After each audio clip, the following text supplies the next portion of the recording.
写客文、签名、告状嘅告状，文中考生、国小教师、中立客家人，也下大中立。本影片係用試驗腔 EDS 合成神蒙國立陽明交通大學人工智慧語音研發中心。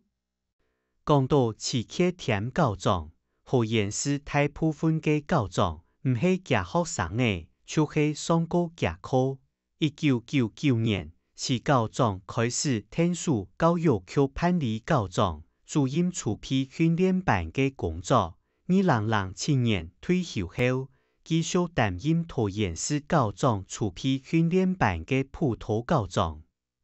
一做就是18期。做得講係告狀嘅告狀，唔過都唔判得去年4月持告狀過身嘞。我係假學生嘅，我來整理持告狀嘅人生故事，同大家紹介也嘅客家莊出世嘅告狀。持告狀係桃園新豐人，1947年出世，老屋第三個海孫，阿妹42歲張強基。故所從細就得到福下人嘅統寫，國小3年生家下，阿妹8年歸屬，4個阿姊就替阿妹照顧佢。小學時節，喺雲安國小讀書，持告狀當日愛行半點鐘嘅路，上行一到學校嘅樣時，強人一先生，成國斌先生接上鼓勵佢好好讀書，持告狀。每因為愛讓學業成績越來越好，持告狀無卡耕田，進公時節當愛念書，無論讀小學，也係初中和暑假，還有表了日，佢就愛聽書做田事。初中3年生那時節，你都愛參加升高中普通課，假學太子持唔愛無卡，用做起3週當一公嘅精神。後來就本期高分考到省立武林高中，大學畢業去5個後，持告狀轉到母校新武國中，擔任國文、老公民科先生，月給掙1850個元，天天雖然生活過到1000苦，唔過也煞係改變其一生當重要嘅選擇。下後持告狀數到。中立國中教務主任顧秀海嘅邀請，擔任導師，也辦學生嘅畢業後，拄好報告，訓導組長有一個缺，佢得到長官嘅推薦，擔任組長，開始喺學校擔任行政工作。因正持告狀唔係師範學校畢業嘅，呢度愛同自家嘅教育專業部轉來。佢到政治大學教育研究所去進修，持告狀平常時就當上網做研究，韓國接老教學經驗同大家分享，得到研究所先生嘅懊惱。有一擺，佢帶定本樣新人嚟去註冊，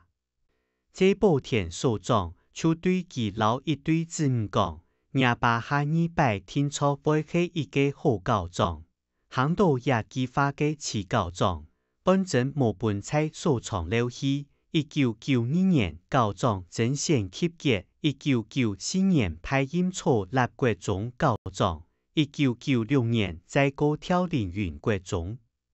嘅樣時，凌雲國中有當到學生嘅，佢隔代教養，無就係單親嘅家庭態，有當到學生嘅大學。持告狀當上網推動音譜之徒，自家也認養兩個學生嘅，韓國設立當到社團，問學生嘅有無同樣嘅方向發展自家嘅能力。持告狀記得教育局往事，因局長10分配啲早晨6.40分，當主11.50分，韓國林阿妹6.40分。連續300多學校視察，佢都啲學校處理教務，王局長看到持告狀當上網來做事，當感心。故所下後，當到學校嘅改革，都得到局長嘅大力支持。1999年，市教狀跳到有85班嘅拖延國中做教狀。當日早晨7點以前，佢帶定2隻反對位到學校，到暗夜7點才離開。當主頭，佢還會帶反對位到無窮樣嘅班項，留學生嘅共下示範，了解學生嘅學習嘅情形，因而至少會順學校3擺。市教狀到拖延國中家下，就請學校先生提供愛樣板進步嘅建議，而每年是提出解決嘅方法。市教狀還記得有先生就對佢講，我哋就愛按呢嘅教狀，也激發本佢知道當監心，未知道自家嘅大病，總算有了嘅成績嚟。抒發講人權體現保。對教育嘅奉獻按多年，除體得到母教院安國小、新屋初中、武林高中優秀教育獎，未得到時代獎、教育部教長行政作業獎、教學作業團隊兼職獎也得。2007年退休後，教育局請佢擔任教長儲備訓練班嘅普通教長，繼續為拖延嘅教育做貢獻。退休後，除體含義農村，市教狀開始學畫圖，用粉蠟筆沙紙創作，也未係佢生活中最好做嘅娛樂。佢作品當有自家嘅特色，唔但搶得到先生嘅懊惱，每本人有搶參加當多擺嘅畫展。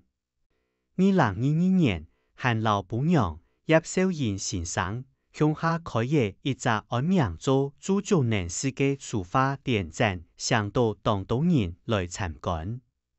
天有不測風雲，去年4月，市教狀功德圓滿，專創新起嚟。5月14日，教育界人士特別70幾期嘅告別式機場，感恩市教狀一生對教育工作3萬大病。就從佢嘅兩教狀兩套作業獎嘅樣式，市教狀用心中有愛教育無愛，為成年嘅講一求教育良田，也激發表達自家對教育事業嘅目標。